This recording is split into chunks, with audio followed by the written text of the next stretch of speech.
Il conto alla rovescia è iniziato, 48 ore anche meno, questo è il termine ultimo per iscrivere l'Akragas al prossimo campionato.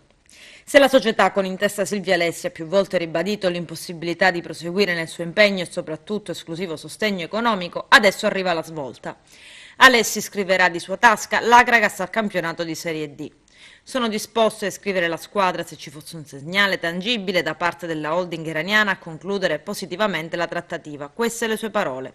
Il presidente biancazzurro Silvio Alessi riapre uno spiraglio nella crisi che ha messo a rischio la sopravvivenza del club di Agrigento, retrocesso in Serie D dopo 3 stagioni nel professionismo. La trattativa con una holding italiana si era improvvisamente arenata per l'insorgere della crisi fra lo Stato asiatico e l'Occidente. È di pochi giorni fa, aggiunge il Presidente, la notizia dell'accordo sul nucleare che riporterà un clima di distensione fra paesi. L'embargo eliminato, gli iraniani possono acquistare l'Akragas. Alessi si dice anche disposto a supportare la futura proprietà con una sponsorizzazione.